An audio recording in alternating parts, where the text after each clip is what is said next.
Nkwaniriza mukwano gwange omulungi alaba program Osobola.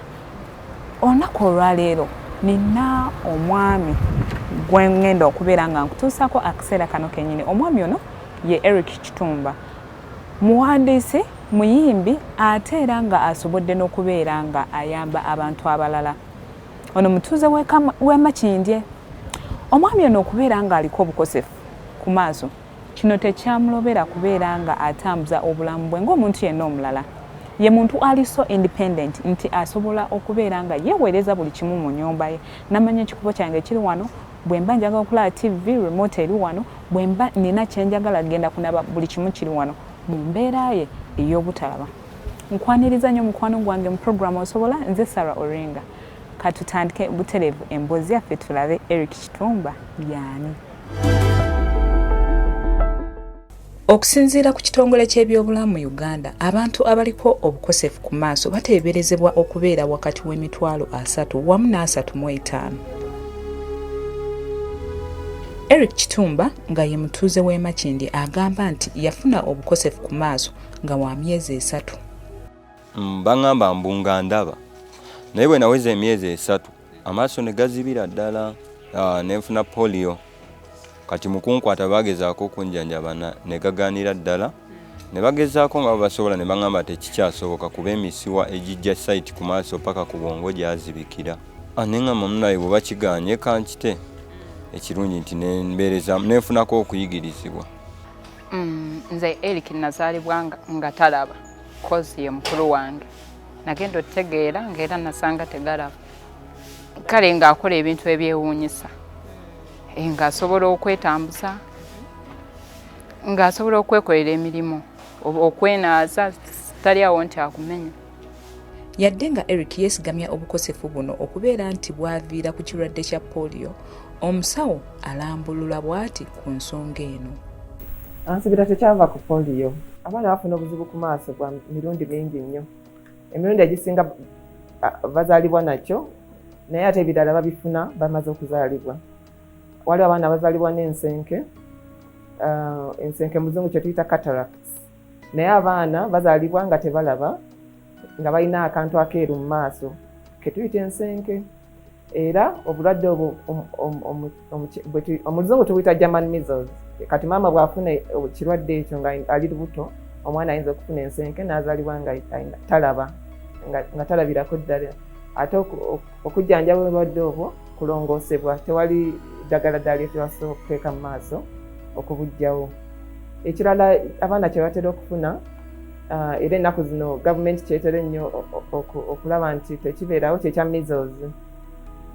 Kati measles ne rubella tukigemeseza wamu nga bwe mujjukira mass immunization gye twakola. Measles bwekwata omwana kitera okukwata amaaso, omwana n'aziba, afuna amabwa ku maaso n'aziba amaaso. Bwe bulwadde bulala bwetutera okulaba muki abakitawanne nnyo amaaso g'abaana. Naye kati gavumenti egemesa nnyo ate newa ne vitamin A. Bw'ofuna measles vaccine otera okufunirako ekyo ekirungo kya vitamin A capsules. Kiyamba nnyo amaaso gali obutafuna buzibu bwe butyo. Ekirala abaana kye batera okufuna wano mu kuzaalibwa, we bayita nga bazaalibwa tewaba wayonjo nnyo, era batera okufuna infections ku maaso eza buli ngeri, emirundi egisinga bacteria. Maama bw'aba n'obulwadde obulala herpes ne bugenda mu maaso, ekyo nakyo tutera okukifuna. Kaakati bwana waweza wiiki nga 3 yanwadde atandika okukola ki okulaba ebintu, okugoberera ebintu. Waweereza emyezi 3 yandibadde alaba maama, aseka ne maama, bw'omuwa ekintu akikwata. Naye kati bamaama emirundi egisinga gamba mwana ono ne bwe muwa ekintu takikwata, ne bw'amutuulira n'enseka taseka. So ebyo byonna bikulaga nti omwana, bamaama baba bangu nnyo, usually bw'abanga si ye mwana asooka bamanya mangu nti ono omwana talaba. Abasinga ne bajja ne tubakebera. Omwana bw'azaalibwa nga tannatuuka premature, ne tubateekako oxygen omungi ennyo, atera okwonoona obusuwa butuyita blood vessels ku retina, ku lutimbe, n'aziba amaaso, kye tuyita retinopathy of prematurity, nakyo kibaawo. Era tutera okugamba mwana bw'azaalibwa nga tatuuse twandibadde tumukebera amaaso wazaalibwa tatuuse ate ne tumuwa oxygen mungi ayinza okuziba amaaso. Kati mwana bw'azaalibwa n'afuna n'oba ng'omuyonsa kiyamba nnyo, mulimu ebirungo bya vitamini A, amabeere ago gaba malungi. Bw'otomuyonsa kingi ky'oba omukosa mu kukula kwe n'amaaso n'obwongo buli kimu. Kati tugamba diet, bw'omuzaala immunizing, afune ebirungo bya vitamini A, attend your antenatal care if possible. Yandibadde azaalira na mu ddwaliro ne balaba obuzibu nga bukyali. Abantu abalina obukosefu ku maaso babeera n'okusoomoozebwa okw'enjawulo mu kukakkalabya emirimu gyabwe mu bulamu bwabwe obwa bulijjo. Weewaawo Eric agamba nti yeeyambisa enkola ez'enjawulo okutambuza obulamu bwe. Emirimu gy'omu buto kyannyambako nti nagenda ku ssomero. Kati mu kubeera ku ssomero n'abaana ab'enjawulo n'abantu ab'enjawulo twakula nga tulagibwa ngeri y'okwozamu engoye, engeri y'okubeerawo kale. Tejjanzibuwalira nnyo. Byonna nabisoma bulungi era oluvannyuma ne maliriza nga ngenze mu bya kompyuta. Mu mpandiika tuwandiika mu mpandiika gye bayita braille. Tuwandiikisa machine oba kye bayita brailing machine oba slate ne stylus.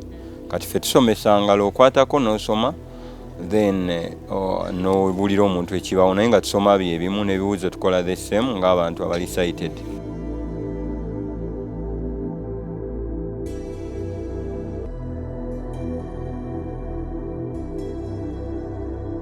Performance yange teyabanga mbyera. Nange era nakyewuunyanga bwe nali nkikola kuba nazannyanga nnyo nga njagala music n'ate ng'era n'okusoma mbikwasaganya. Okusinga neenyigiranga mu mizannyo gy'okudduka, okuwuga.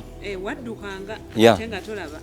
Twabanga ne ba guide nga tugenda mu competition, naye mostly ndaddukanga 100 meters. Ne mbasinga era obuuzaako ku St. Helens na wangulirayoko ekikopo ky'emisinde.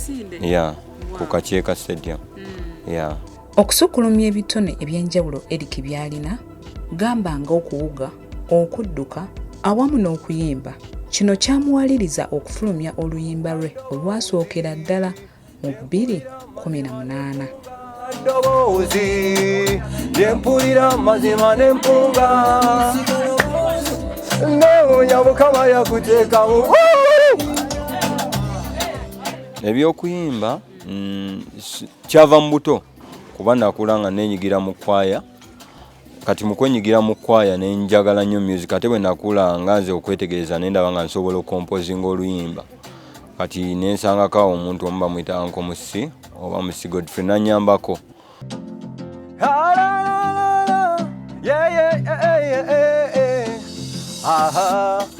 Mu mbeera yange sofa kati wendi nkusinza nti nayingira music. Ebiseera ebisinga bwe nkola like ng'oluyimba ne performinga somewhere abantu abalwagadde, ekyo ekintu kye bampa kyensevinga ne nkolamu ekintu ekirala ekyenjawulo oba okwebezaawo, okusasula rent, kola ki kulyako bintu bwe bityo. Ku radio ku TV nkuwulira nze n'empunga ne albamu yajjula obufaananyi mbukuba nze n'embuuza anti nga yeewuza obakulira wandeewuza omusula wandeewuza.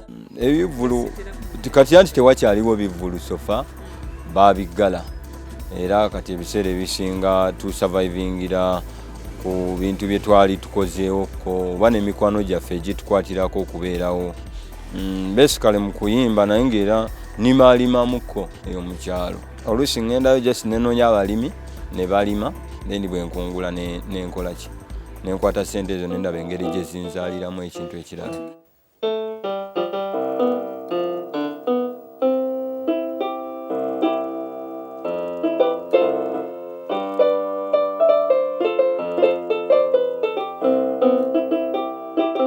Katumbulemu kati nnyo ddala tuvaawo tukomawo.